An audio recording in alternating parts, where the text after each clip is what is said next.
The snow came down so hard that afternoon, you could barely see 10 feet ahead. Rebecca gripped the steering wheel of her old pickup truck, trying her best to keep it steady on the mountain road. Her daughter Katie sat beside her in the passenger seat, while her son Michael was in the back with little Sophie. They were heading home from school, same as always, but nothing felt normal about this day. The weather forecast had called for light snow.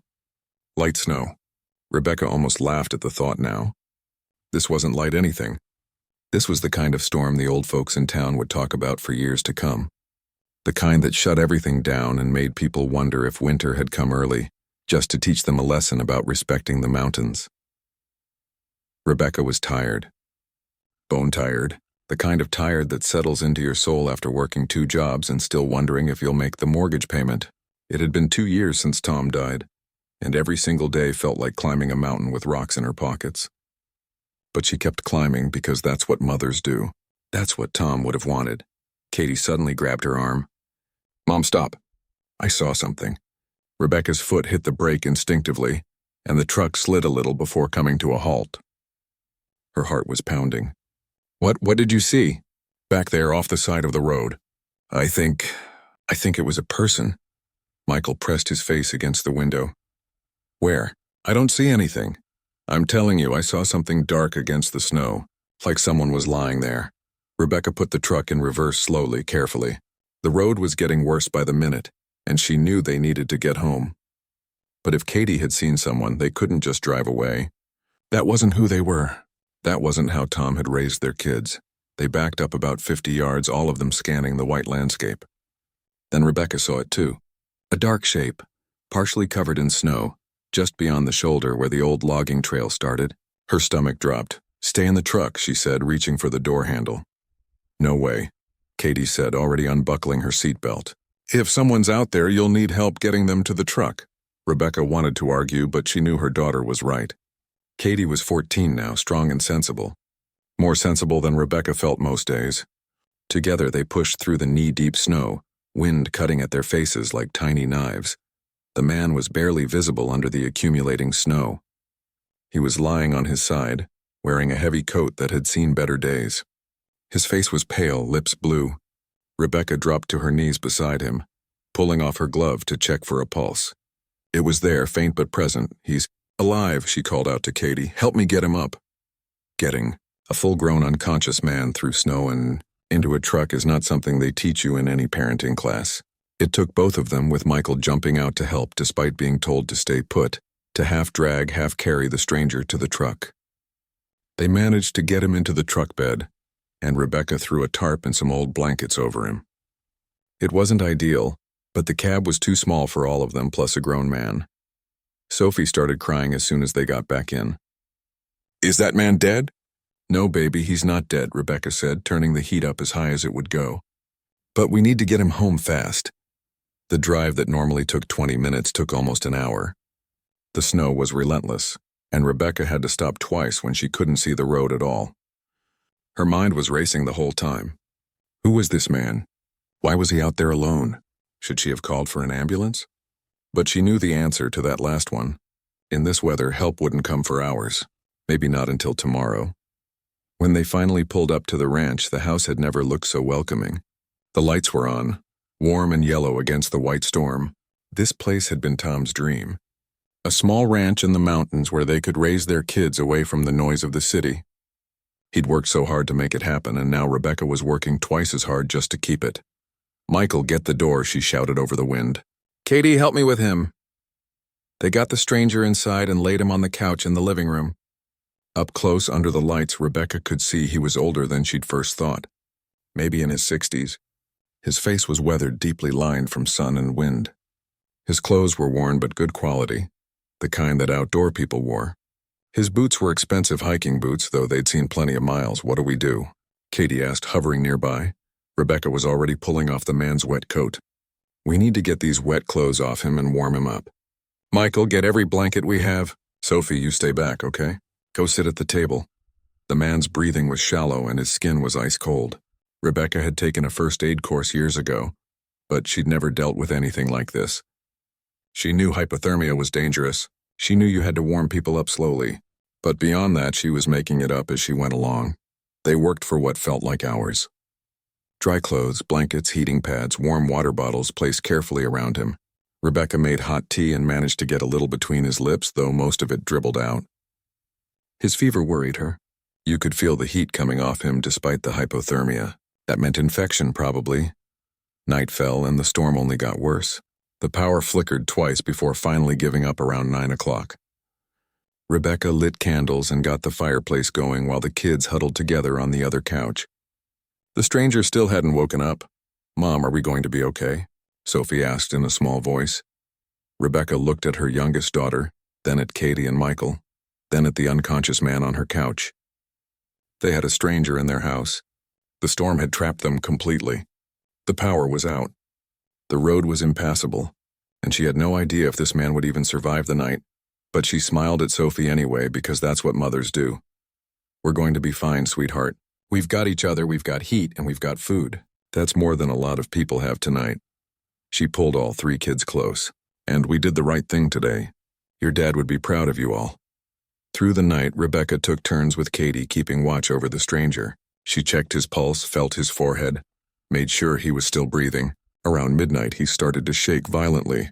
Rebecca piled more blankets on him and sat beside him, the way she used to sit with the kids when they had nightmares. "Whoever you are," she whispered to him, "you picked a heck of a day to need help. But you're safe now. You're going to be okay."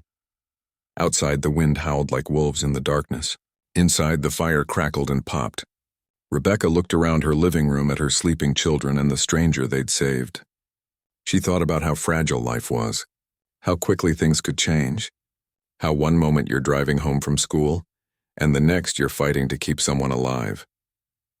She thought about Tom and how much she missed him, how much the kids missed him, how hard it had been to keep going without him. But tonight they'd saved a life, together. And somehow, in this moment, with the storm raging outside and the fire keeping them warm, Rebecca felt less alone than she had in a long time. The stranger's breathing evened out slightly. His shaking stopped. Rebecca pulled her own blanket tighter and settled in for a long night of watching and waiting. Tomorrow would bring its own challenges, but tonight they'd done something good. They'd chosen compassion over convenience. They'd chosen to help when it would have been easier to look away, and in a world that often felt too cold and too hard, that choice mattered. It mattered more than Rebecca could possibly know yet, because this stranger wasn't just any man lost in the snow. His story was tangled up with theirs now, and neither family would ever be the same again. The stranger didn't wake up the first day, or the second. Rebecca started to really worry on the morning of day 3 when his fever spiked even higher. She'd been checking on him every few hours through the nights, catching sleep when she could in the armchair near the couch. The kids helped during the day, bringing water, adjusting blankets, keeping the fire going. The storm had finally stopped, but it had left behind nearly 3 feet of snow. The driveway was completely buried. The road to town might as well have been on another planet. Rebecca tried her phone a dozen times, but the cell service was out. The landline was dead too. They were completely cut off from the outside world. "His leg is infected," Katie said on the 3rd morning, pointing to where Rebecca had rolled up the stranger's pant leg. The skin around his ankle was red and swollen, hot to the touch. "That's really bad, isn't it?" Rebecca nodded slowly. "Yeah, it's bad, but there's nothing we can do except keep it clean and hope for the best." "What if he dies?" Michael asked quietly. "He's not going to die," Rebecca said with more confidence than she felt. "He's tough. You can tell just by looking at him. This is a man who's survived worse than this." She hoped she was right. Around noon on that 3rd day, the stranger's eyes finally opened. Rebecca happened to be sitting nearby, reading an old magazine by the firelight, when she heard him groan. She jumped up so fast the magazine fell to the floor.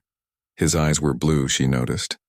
Very blue, and completely confused as they darted around the unfamiliar room. Hey, it's okay," Rebecca said softly. "The way you'd talk to a spooked horse. You're safe. You're in my home. My kids found you on the side of the road 3 days ago during the storm." The man tried to sit up, but his body wasn't having it. He fell back with another groan, this one tinged with frustration. "Don't try to move yet," Rebecca said, gently pushing him back down. "You were in bad shape. You still are. You've got a fever and your leg is infected." Where? His voice was rough, barely more than a whisper. You're about 40 miles north of Pinewood. On my ranch. I'm Rebecca, by the way. She poured a glass of water and held it to his lips. Slow sips. He drank like a man who'd been wandering in a desert. When he finished, he looked at her with eyes that held 1,000 questions and maybe 1,000 regrets, too. Thank you, he managed. Don't thank me. Thank my kids. They're the ones who spotted you. How long have I been here? 3 days. You've been unconscious the whole time. We've been keeping you warm and hydrated as best we can, but that leg needs real medical attention. Problem is, we're snowed in. The whole area is shut down. The man closed his eyes, and for a moment Rebecca thought he'd passed out again. But then he spoke.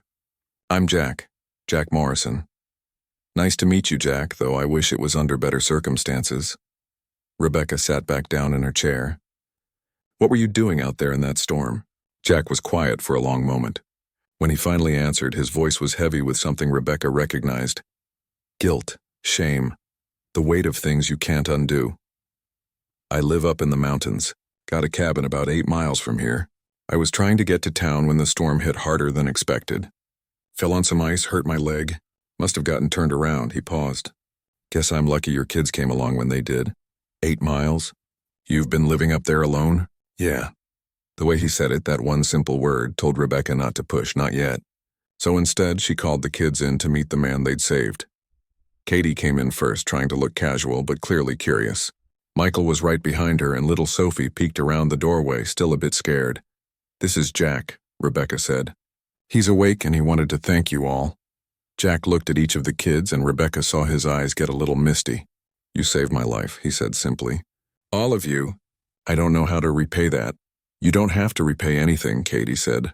We just did what anyone would do. No, Jack said quietly. Not everyone would have stopped. Not everyone would have taken in a stranger. You did, and I'm grateful. Over the next few days, as Jack slowly regained his strength, the pieces of his story started to come together. He didn't tell it all at once. It came out in fragments, usually late at night when it was just him and Rebecca by the fire, the kids asleep upstairs. He'd been a firefighter once. A good one. Part of a hotshot crew that fought wildfires all over the western states. He talked about those days with a distant look in his eyes, like he was remembering a person he used to be. We were fighting a fire in Northern California, he said one night. It was a bad one. The kind where everything that can go wrong does go wrong. The wind shifted. Fire jumped the line. My whole crew got trapped. Rebecca didn't say anything. She just listened. I was the only one who made it out. 12 good people gone. Just like that, he stared into the fire. I was the crew boss. It was my call to take that position.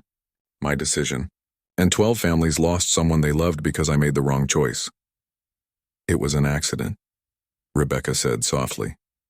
Doesn't matter. They trusted me and I let them down. He shook his head.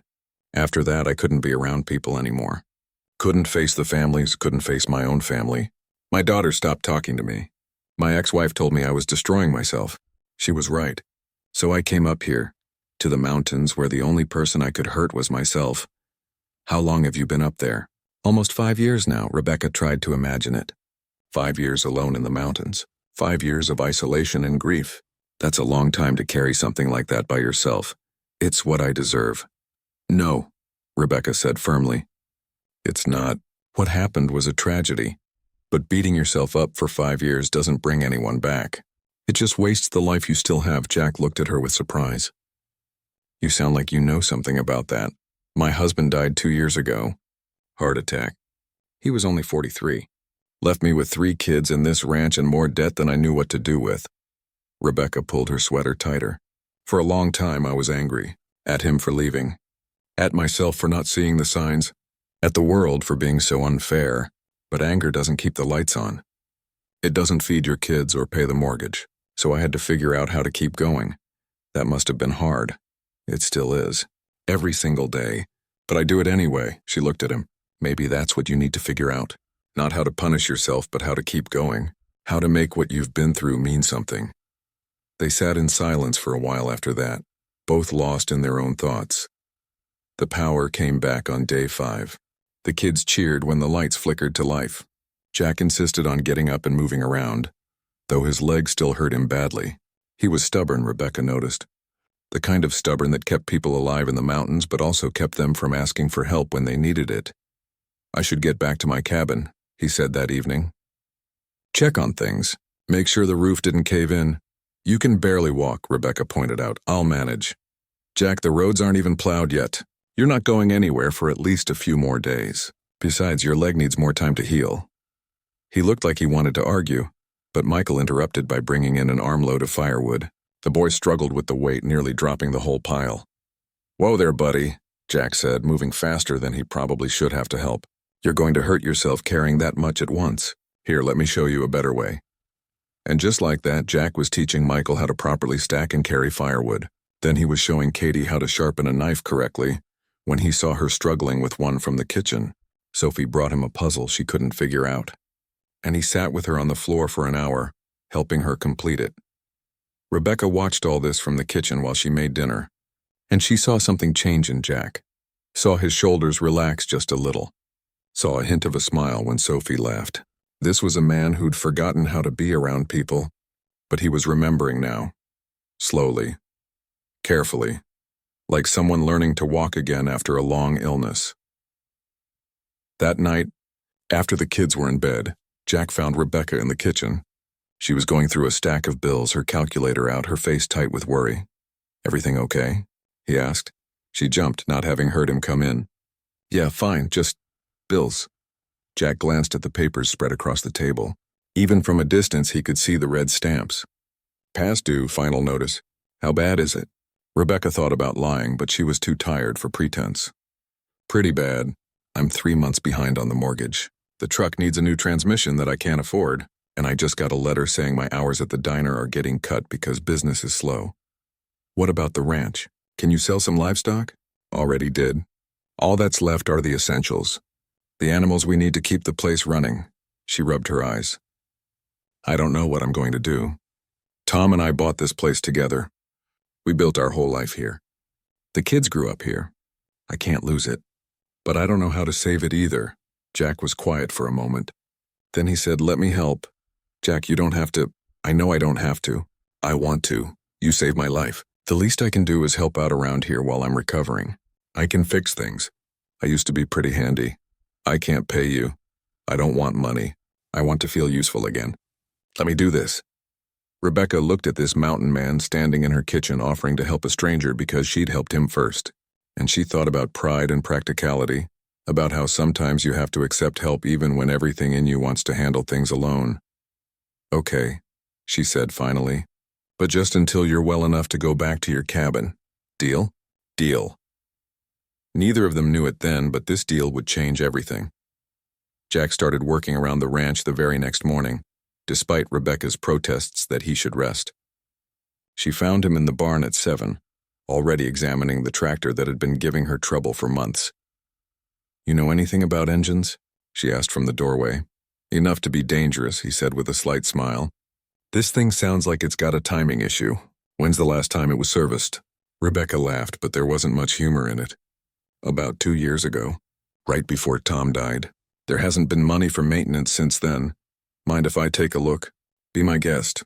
But I'm telling you, I've had 3 different mechanics look at it. They all said it needed parts I can't afford." Jack just nodded and got to work. Rebecca watched for a few minutes, then headed back to the house to get the kids ready for school. The roads had finally been plowed and life was slowly getting back to normal.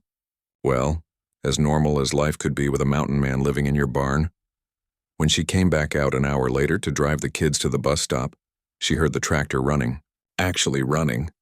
Not coughing and sputtering like it usually did, but purring like it was brand new.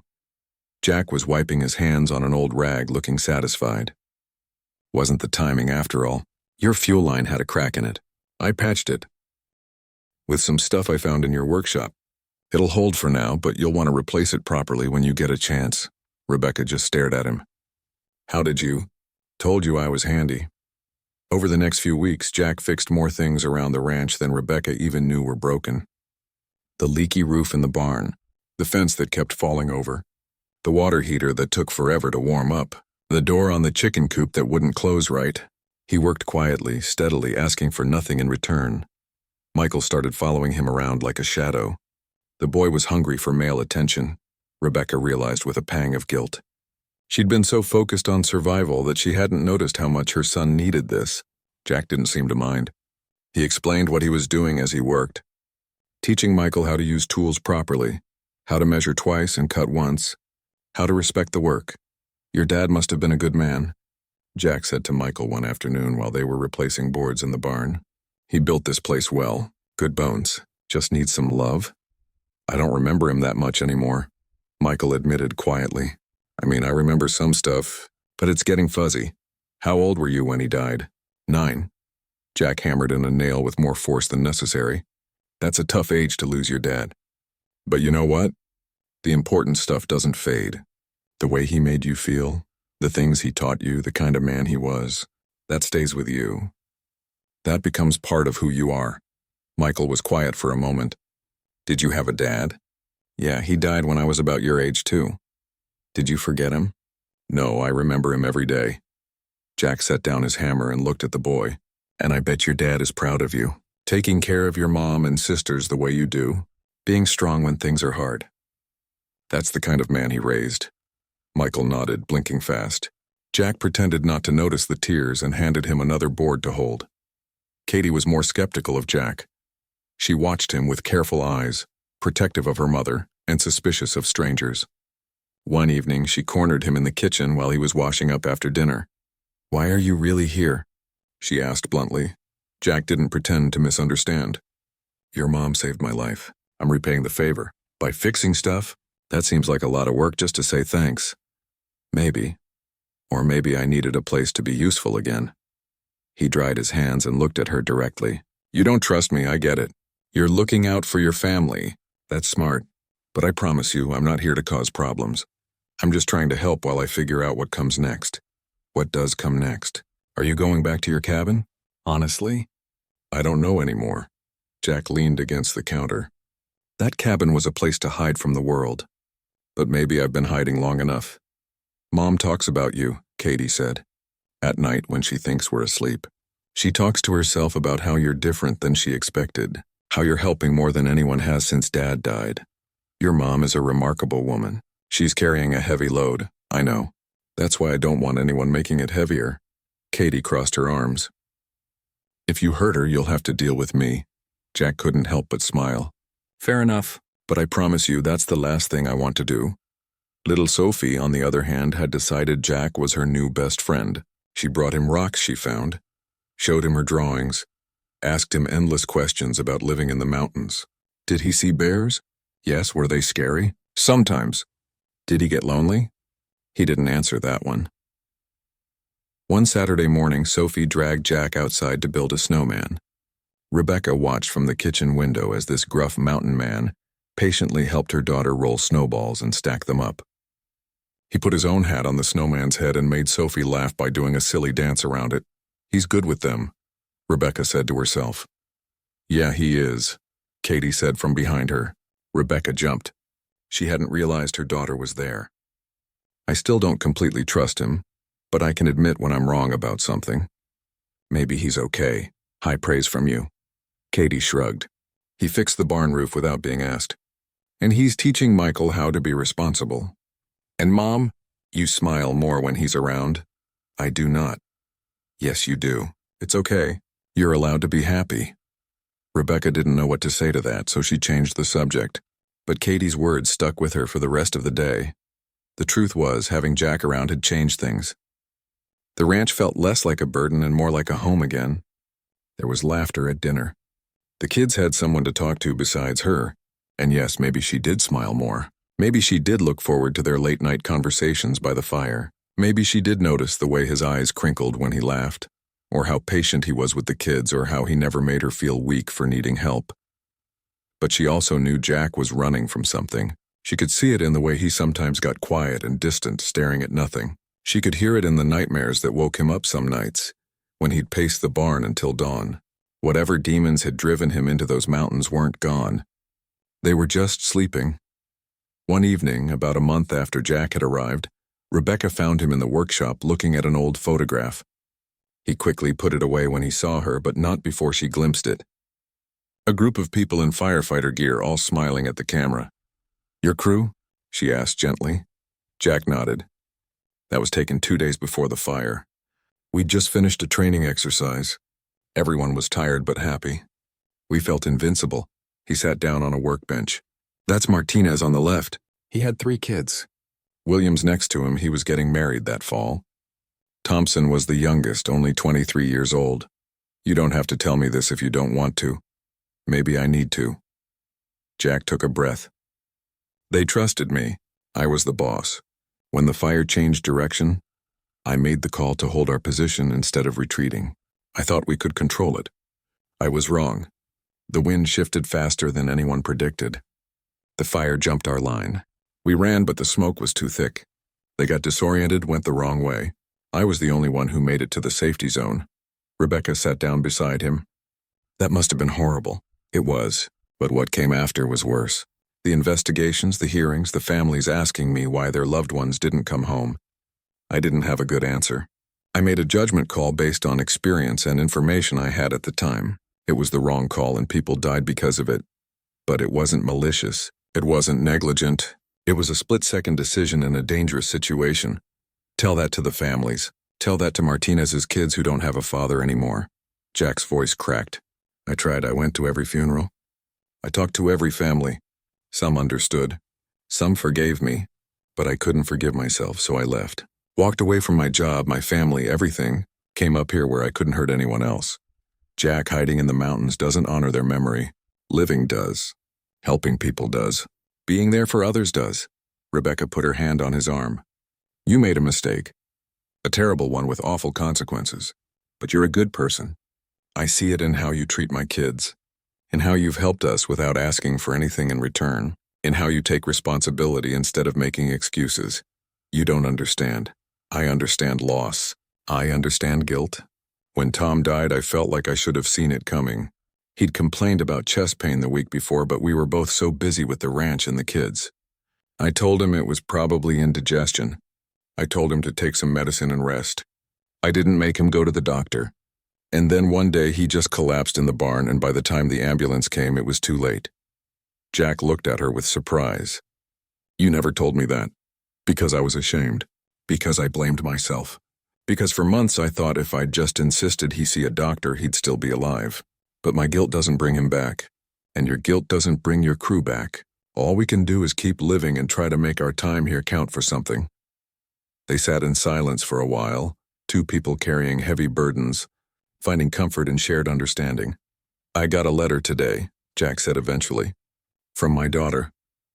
Apparently someone in town recognized me and told her where I was. She wants to see me. Are you going to meet her? I don't know. Last time we talked, she told me she was ashamed of me. That I'd abandoned her just like I'd abandoned everything else. People say things they don't mean when they're hurt. What if she meant it? Then you face it. You apologize. You try to rebuild. Rebecca stood up. But hiding up here in these mountains, you'll never know. And neither will she. Jack looked at the photograph again. When did you get so wise? Around the time I realized I couldn't do everything alone. She smiled. Come on. Dinner's getting cold and Sophie made you a picture. She'll be devastated if you don't see it before bedtime. As they walked back to the house together, Rebecca thought about how strange life could be. A month ago, Jack had been a stranger dying in the snow. Now he was part of their daily routine. Part of their lives. And somewhere along the way, he'd stopped being a guest and started being family. The letter from the bank arrived on a Tuesday morning, and it was the kind of envelope that makes your stomach drop before you even open it. Rebecca stood in the kitchen staring at it, knowing what was inside but hoping somehow she was wrong. She wasn't wrong. 30 days. That's all she had left. 30 days to come up with 3 months of back payments plus fees, or the bank would start foreclosure proceedings. She'd known this was coming, had been dreading it for weeks. But seeing it in black and white made it real in a way that took her breath away. Jack found her sitting at the kitchen table an hour later, the letter clutched in her hand, tears streaming down her face. Rebecca, what's wrong? She handed him the letter without speaking. He read it, his jaw tightening with each line. How much do you need? $12,000. Might as well be 12 million. She wiped her eyes angrily. I've been trying so hard. Working every shift I could get. Selling everything that wasn't nailed down. But it's not enough. It's never enough. Jack sat down across from her. I have money. Savings from my old job. I never touched it. Let me help. No, Rebecca, I said no. She stood up, nearly knocking over her chair. I can't take your money, Jack. This is my problem. Mine and Tom's.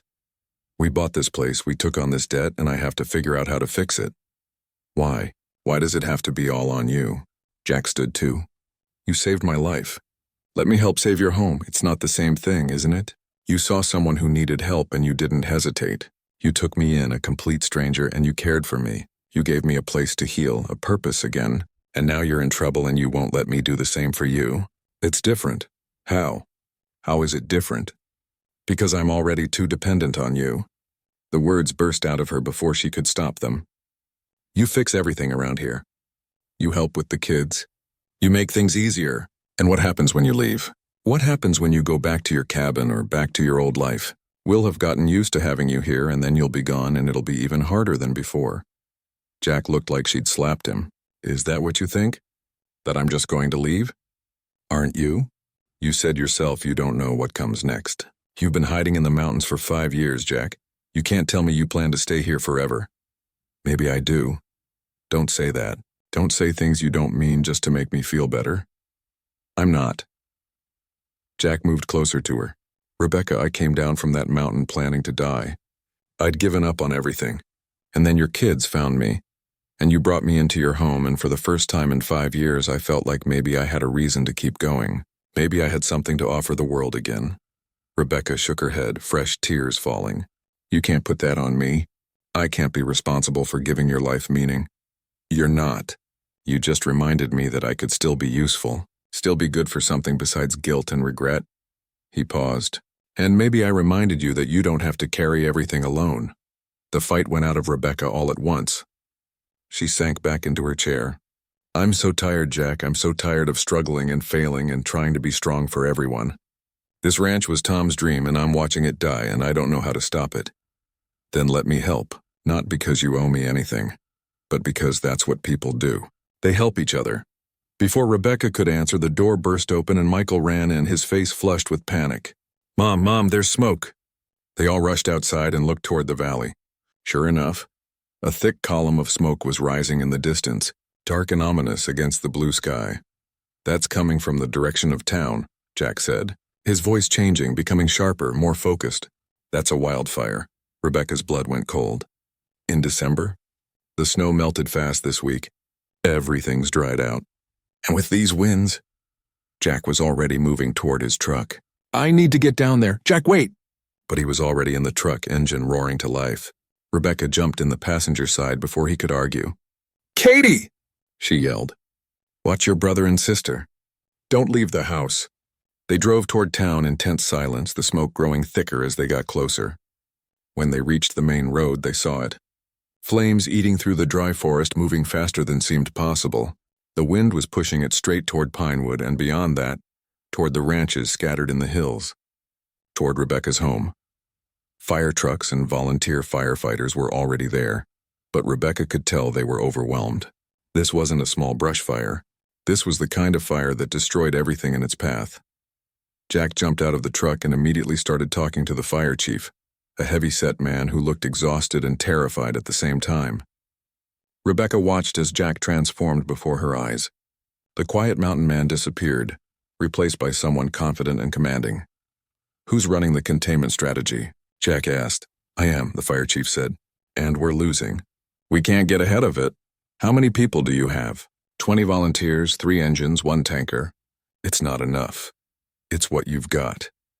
Jack looked at the fire with eyes that had seen this before. You need to create a fire break here and here. He pointed to spots on a map someone had spread on the hood of a truck. Fall back to defensible positions. Save what you can save. And who the hell are you? The fire chief demanded. Jack Morrison. I was a hotshot crew boss for 15 years. I've fought fires bigger than this. The fire chief studied him for a moment, then made a decision. Fine, you're in charge. Tell us what to do. For the next 12 hours, Rebecca watched Jack orchestrate the fight against the fire with skill she didn't know anyone possessed. He sent teams to create fire breaks, organized water drops, evacuated houses in the fire's path. He worked alongside everyone else, digging lines, cutting brush, never stopping, never slowing down. The fire reached the edge of Pinewood just as darkness fell. Embers rained down on houses. People scrambled to save their homes with garden hoses, knowing it was futile but unable to do nothing.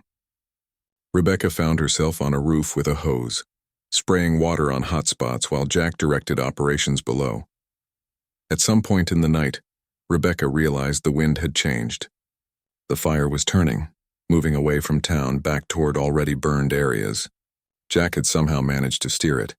By dawn, the worst was over. The fire was still burning, but it was contained. Controlled. Pinewood was safe. The ranches in the hills were safe. Rebecca's home was safe. She found Jack sitting on the bumper of a fire truck, covered in soot and ash, drinking water from a bottle someone had given him. He looked absolutely exhausted. "You did it," she said, sitting beside him. "You saved the town." "We saved the town," he corrected. "Everyone here did their part, but you led them. You knew what to do when no one else did." Jack didn't say anything for a long moment. Then, "I thought I'd never fight another fire. Thought I couldn't, that I'd lost the ability to make the right calls. But you didn't lose it. It was always there. You just had to remember." People started coming up to Jack then, shaking his hand, thanking him, asking where he'd come from and how long he'd been fighting fires. Rebecca heard him tell his story, saw him talk to other firefighters with an ease he hadn't shown before. She saw him start to forgive himself just a little. The fire chief found them around mid-morning. "Morrison, I don't know where you came from, but we could use someone with your expertise. We get fires up here more often than we should, and we're all volunteers with basic training. Would you consider staying on as a consultant? Help us train, develop better strategies?" Jack looked at Rebecca, a question in his eyes. She nodded, smiling. "Yeah," Jack said. "Yeah, I think I would." When they finally made it back to the ranch that afternoon, the kids came running out, throwing their arms around both of them. Katie had kept everything under control. Michael had kept the animals calm, and Sophie had made a welcome home sign that was now hanging crooked on the porch. "We were so scared," Katie said.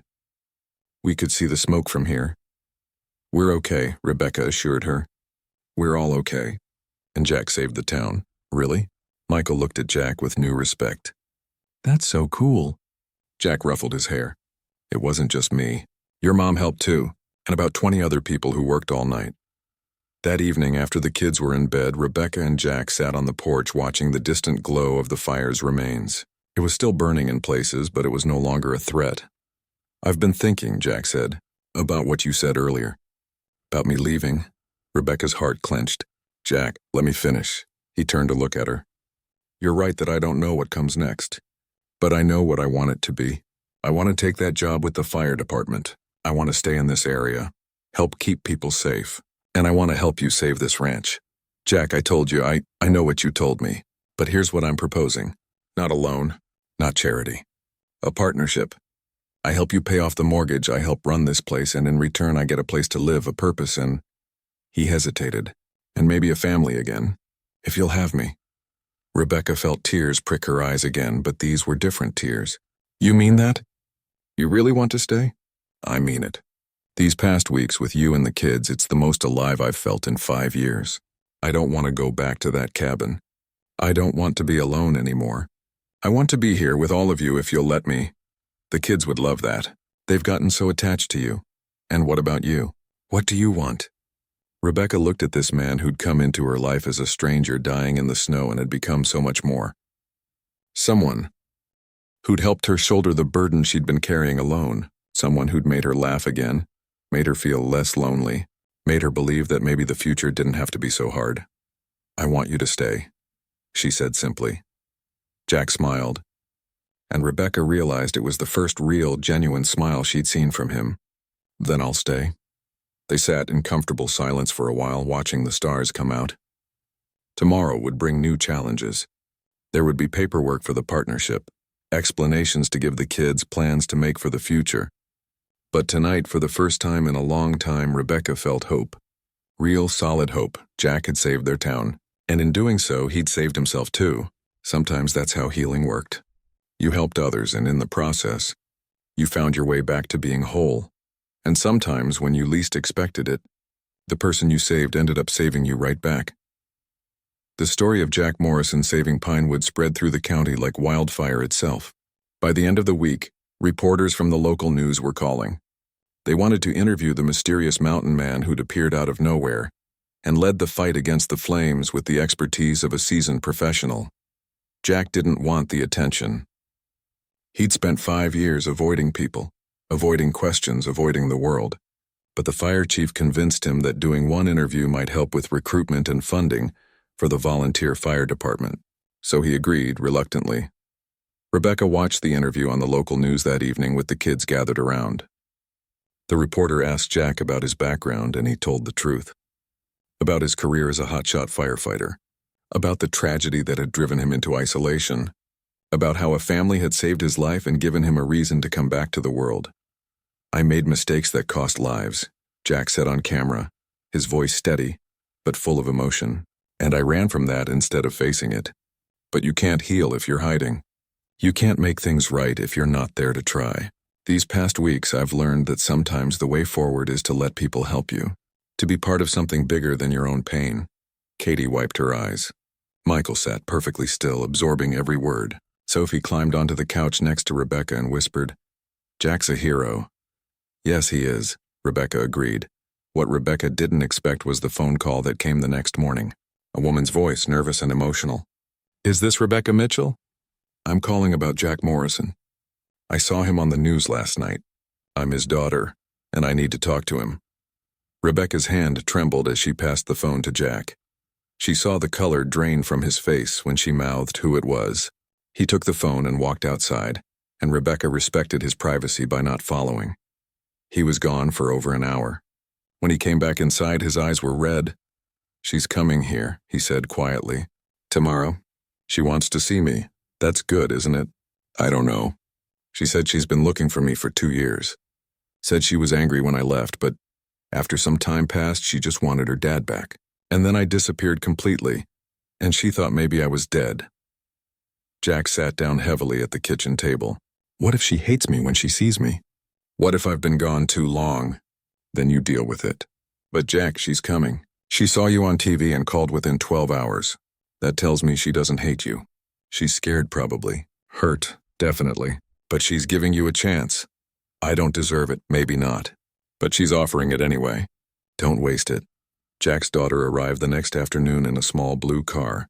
Rebecca watched through the window as a woman in her early 30s stepped out, looking nervous and determined at the same time. She had Jack's eyes, Rebecca noticed. That same intense blue. Jack went out to meet her, and for a moment they just stood there looking at each other. Then the woman said something Rebecca couldn't hear, and Jack's face crumpled.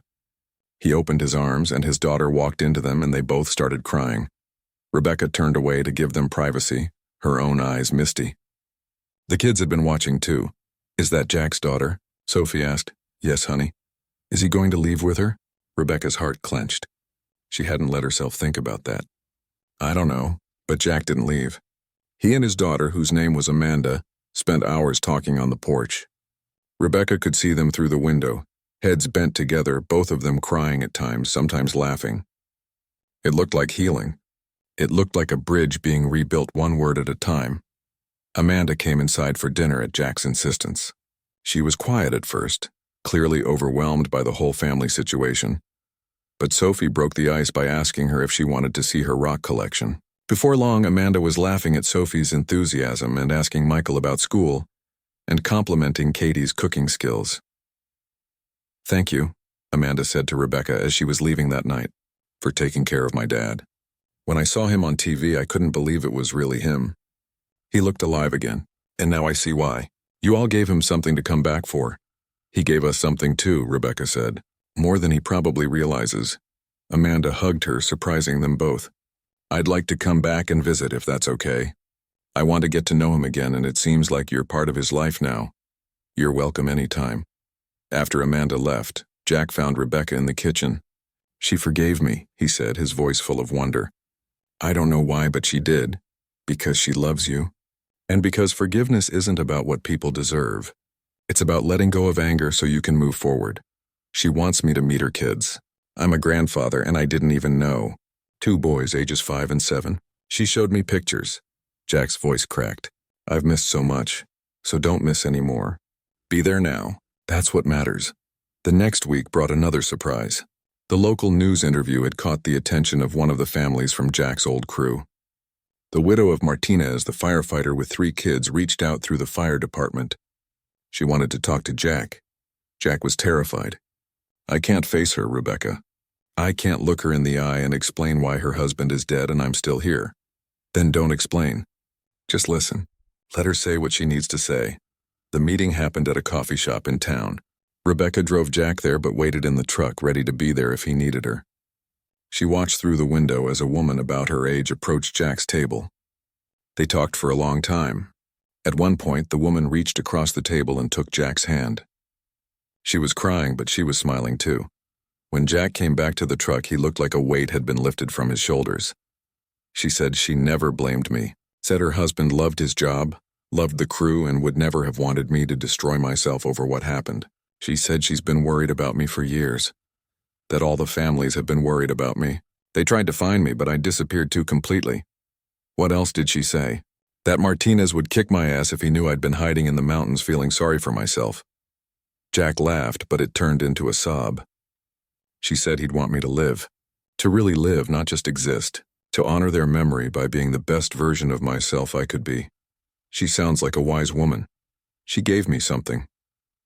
Jack pulled a photograph from his pocket.